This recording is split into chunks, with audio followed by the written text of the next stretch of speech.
Yair said something very important. He said, a freedom fighter is not somebody who fights for freedom. A freedom fighter is somebody who can fight because he's already free. The 25th of Shvat is the Yahrzeit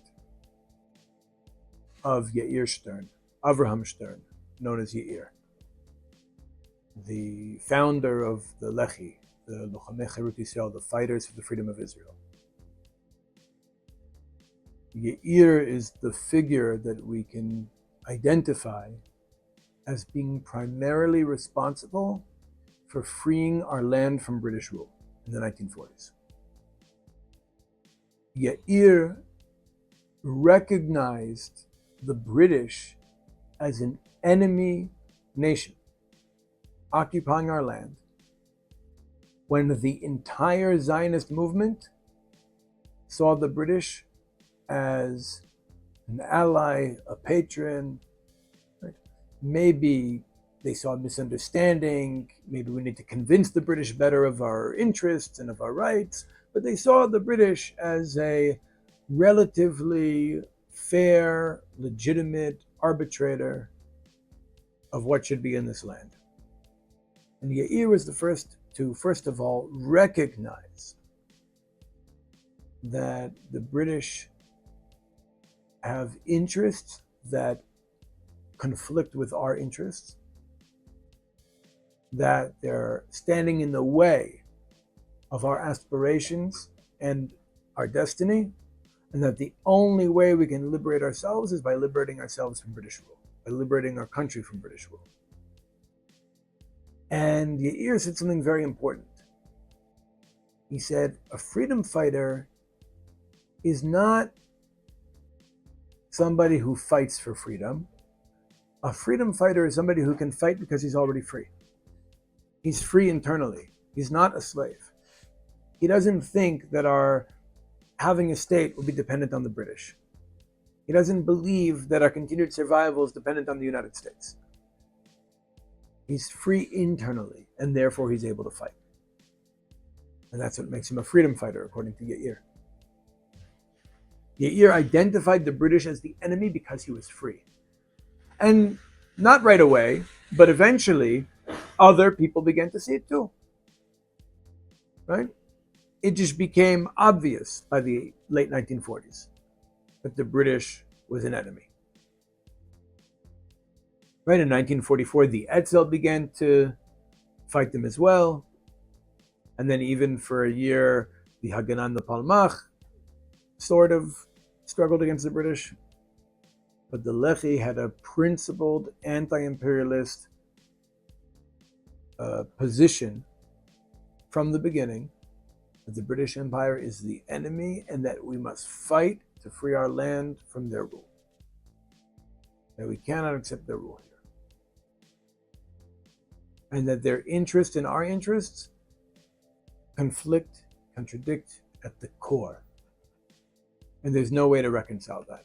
There's an antagonistic contradiction between Jewish national aspirations and British imperial interests.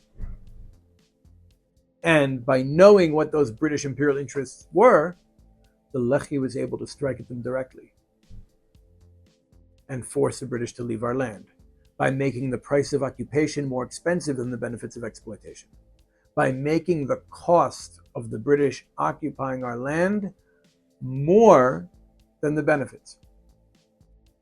That's how you wage an anti-colonial struggle, which Yair's students, the Leḥi, did very effectively. Now, Yair was able to come to the conclusions he was able to come to because he had a very sophisticated and advanced political education. Yair grew up in Leninist youth movement. He was in Petrograd with his Bolshevik uncle at the time of the revolution. Meaning his background was a revolutionary background.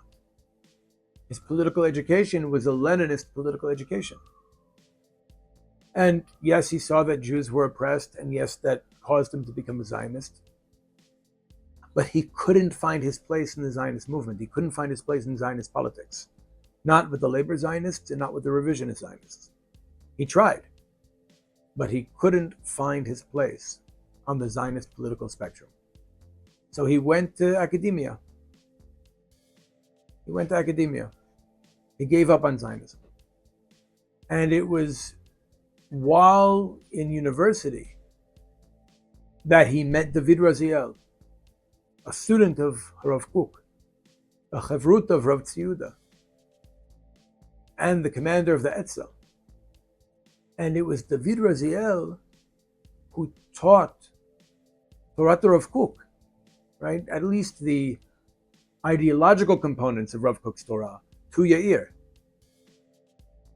And when Yair learned this Torah, this understanding of Jewish history, this understanding of Jewish identity, this understanding of Jewish destiny, he synthesized it with his Leninist political education.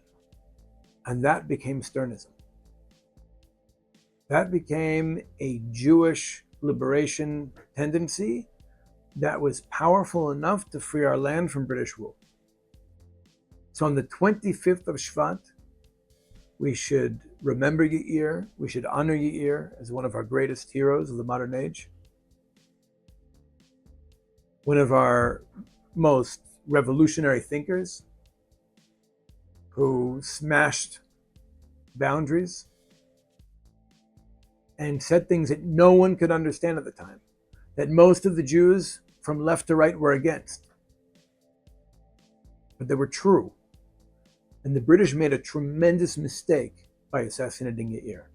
By killing Yair, they released the revolution until it permeated our society, and even Yair's political opponents were picking up arms to fight the British Empire. His ideas spread a lot faster after his death. And his movement grew. The Leḥi grew and continued to fight for our freedom until the British left.